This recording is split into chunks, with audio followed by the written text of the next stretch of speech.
What's good with YouTube? You already know Big Flacco with the convict's perspective, and I'm gonna smash, dash, slide on through with a little bit of energy. Please hit the like, subscribe, comment, do all those things to help support this channel, and hit that bell notification for future fire content.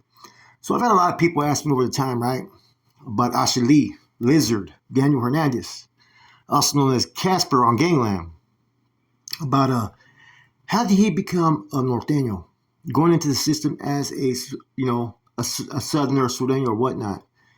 Okay, it all comes down to eras, right? Now, back in the days, when you would go to the system, right, in the 80s, North or South were just pretty much divided. They had a lot more cars, and it was a lot more kind of different type of atmosphere. The structure had yet to really fucking spread out. And so you'd have different cars, different locations, and people would go to war. And you still would have some undercover NFs out there on those yards, right? Now, Ashley Lizard, he actually has family out there in Pittsburgh. Okay, a lot of people don't know that.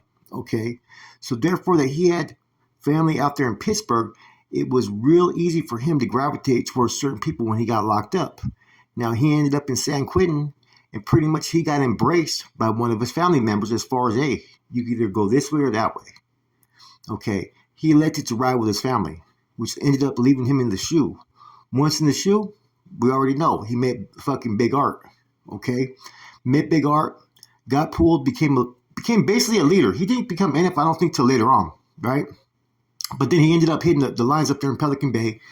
He's one of the ones that was involved in the incident that Dubs talks about when the Southsiders tried to tell the Northerners that they had to keep their shirts on, and that the homeboys came with pieces fucking basically tied to their hands. That was Ashley.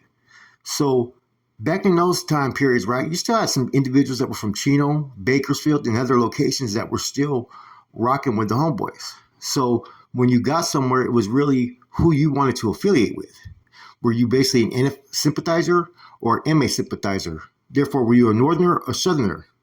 See, all that 13 and 14, that shit didn't really start to spread out till later on.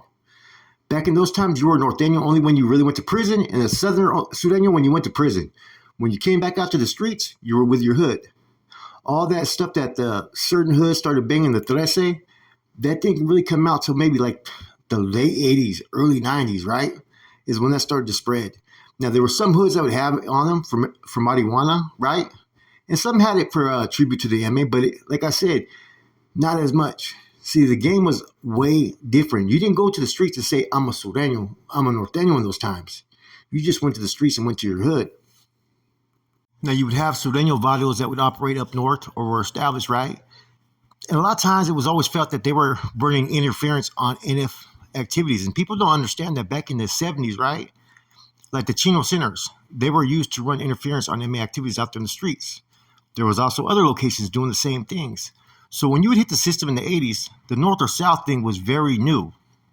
And there was a lot of individuals that had family up north and down south that they could be, you could be living in the summertime down south or living in the summertime up north and have basically family from all different sides. So when you'd go to prison at that time, there wasn't a lot of prisons. So it was real easy if a family member was clicked up to try to pull you and recruit you his way. That happened many times where there was dudes that were from up north were basically recruited to run with the Southsiders based upon the fact that they had family that were Southsiders. These groups were not as organized as they are today. And see, it was still with the convict mindset, man. And like I said, if you know about the 70s a little bit more, right, in 60s, there was that convict mindset if you weren't part of these criminal organizations. The North or South stuff basically happened because these dudes were all slammed down and was created to basically for these groups to do the bidding for these organizations on these lines. By around 1992 is when the structure or Nuestra took its changes, but also when they became a very wreckable force out there on those lines, which kind of set them up to be validated. By 94, 95, they started validating everybody that was Nuestra. See, back then, like I said, there wasn't as many prison yards, right?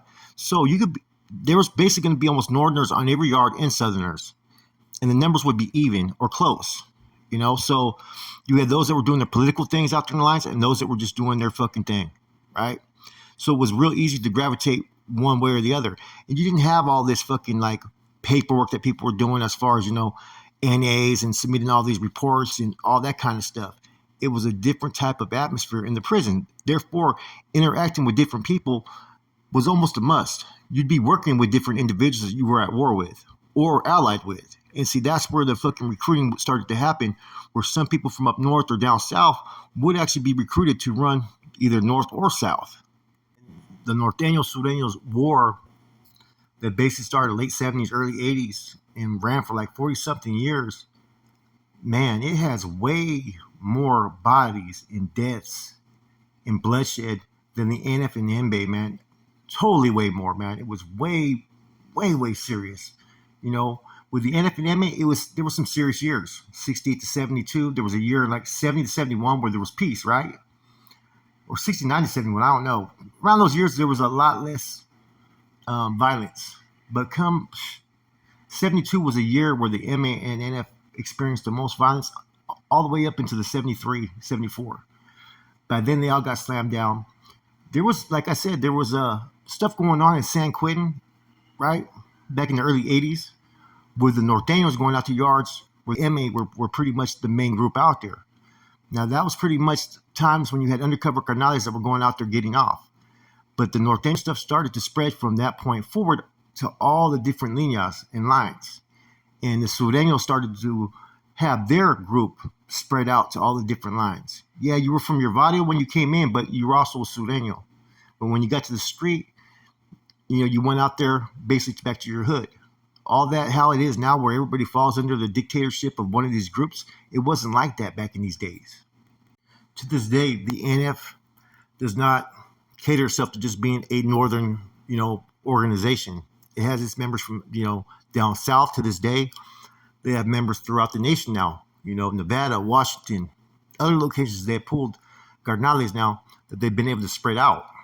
Years of the Norte-Sud wars were basically, you were basically either NF sympathizer or MA sympathizer, and that's just how it fucking worked, right? And there was recruitment on all levels. It didn't matter. You still had a lot of individuals from Southern California that were NF members. You know, Chente Orojo, he was one of the generals at one time, you know, as well as Pinky. So when you still have members from down south, you still have the opportunities to recruit individuals as, you know, NF members. Now, there was a time period when the structure or Nuestra would actually try to recruit people as undercover hermanos at times, right? Or I heard times of individuals from down south that were rocking with the Norteños, right? Ashali basically fell under this type of fucking ladder as far as he became one of those individuals that was a Norteño, but really never technically affiliated with no area except for Pittsburgh. Pittsburgh was his location, right? Because I remember some business that I had going on with Corcoran Shoe, which was we were selling cards. We had some Zapata cards, some Cristo cards, and some, I think, Virgin Mary cards, and some Raza cards, right? That we would sell out there on the streets. And then it was Carlitos that was making them. So the money was told for me to send to Pittsburgh at that time. If Ashali would have never had relatives out there in Pittsburgh, California, he probably would have never became a Norteño. But because he had family in Pittsburgh and surrounding areas, it was easy when he went to prison to run into his family members and for him to sit there and say, you know what, man, I'm going to rock with my family.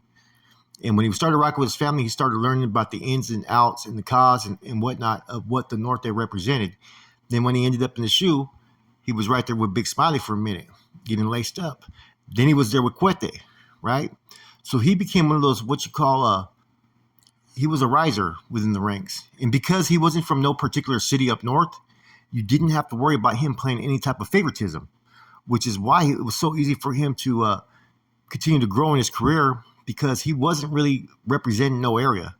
Pittsburgh is a place where he used to say he was from, but he was originally from Southern California, believe it or not. I do think also that other people who started rocking with the North or down South did it for protection. You know, say maybe you weren't a gang member, but you ended up in the county jail and you were from Los Angeles and you're in the Santa Clara County jail with nothing but Norteños. But you say you don't bang. So it was really easy for you to start rocking and riding with the homeboys in there and proving your worth when you was in there. Same thing down south. It happened all the time, man. So I was always told the reason why Ashley was brought into the, you know what I'm saying, the Norte and the Nuestra and then the NF, right, was basically because of his family members. And I don't think any of them had any type of status. I'm not sure. I could be wrong there.